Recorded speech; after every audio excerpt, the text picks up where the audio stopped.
My boyfriend got in an accident because of reckless driving and wants me to take the blame because he could lose his job, so I am dumping him. Earlier this morning we were coming back from a party in my car and my boyfriend was speeding and absolutely plowed into cars parked on the street in front of a donut shop. My car is totaled and the other two cars probably are as well. The cops showed up in record time and while we were separated he told them it was me who was driving. The donut shop apparently had video and caught the whole thing and they told him that the video seemed to show him driving but it wasn't clear so they would take his word for it. The cops then wrote me 3 tickets for speeding, losing control of a vehicle, and reckless driving. I was so in shock that I didn't even know what to say and I just signed the tickets. We got an Uber home and got in a huge fight and I was just exasperated that he would do this to me. He reminded me that if he took credit for the accident, he would lose his job and his car insurance would be unaffordable so he couldn't get to work anyway. He'd lose his job because part of his work is driving a construction truck for his uncle. He has so many points as it is hell, to lose his license and not be able to drive for work. He's on pretty thin ice with his uncle anyway so this would no doubt push him over the edge into firing him. I said well my car is gone and my rates will skyrocket. He promised he would help me buy a new car and also help with my increased insurance rates. The accident was about 6 hours ago now and I still haven't called my insurance company to report the accident. Of course,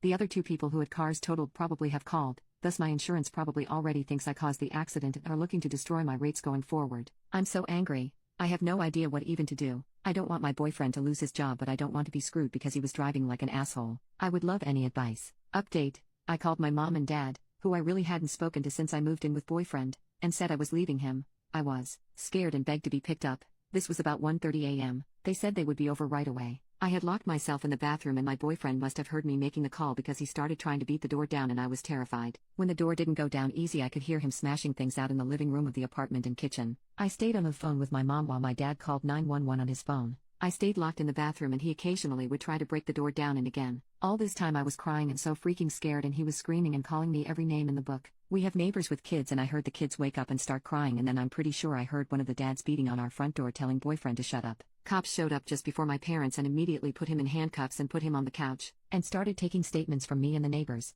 I came out of the bathroom and he looked like a raging, chained up psychopath. Everything, and I mean everything in our apartment is destroyed. Walls, plates, pictures, TV, Xbox, ironing board, chairs, my clothes were thrown over the balcony, my makeup was smashed against the wall, and stuffed animals I was given as a baby was ripped apart. I have no idea how long it was but it was crazy he did so much damage in such a short period of time. My dad and my mom showed up and my mom started bawling because she hadn't seen me in so long. My dad looked like he wanted to kill my boyfriend but with the police there he composed himself really well. We had to stay during the time the police took everyone's statement. It was clear he was going to be arrested for a ton of stuff. I started telling them what caused all this and the story from earlier in the morning. So the officer asked me to get the tickets and it turns out the officer who wrote the tickets this morning is the guy from the night incidents direct supervisor. So they are going to talk today and if need be, maybe go back to the donut place and look at the footage. Then the worst thing of all happened. My mom was standing sort of by the door as they were taking boyfriend out in handcuffs. My mom gave him a really nasty look and he said something like if she goes home with you, you'll just have another who blows her brains out. My older brother committed suicide when he was 17 and I was 10. My mom has never gotten over it, neither have I really,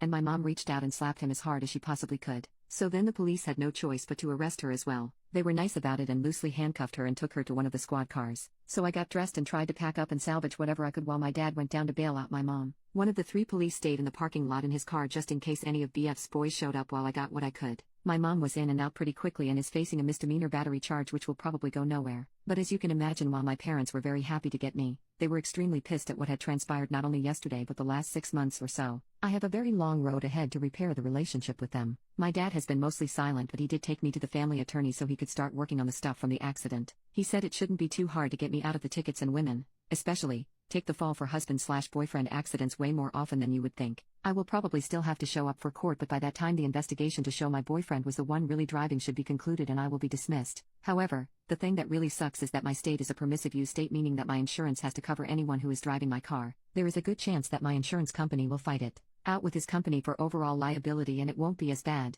but I'm still going to take a massive hit on car insurance premiums for a long time. Another good thing is the lease to the apartment is totally in his name so I won't be responsible for any damages there, plus I didn't do anything to put holes in walls, and I can just walk away from that. This whole thing sucks so much because even after all that happened and as crazy as he was, I know I still have feelings for him that I need to get in serious therapy right away to start dealing with. I can't have someone so destructive in my life who was willing to let me take the fall for all his crap and then scare the life out of me and threatened me.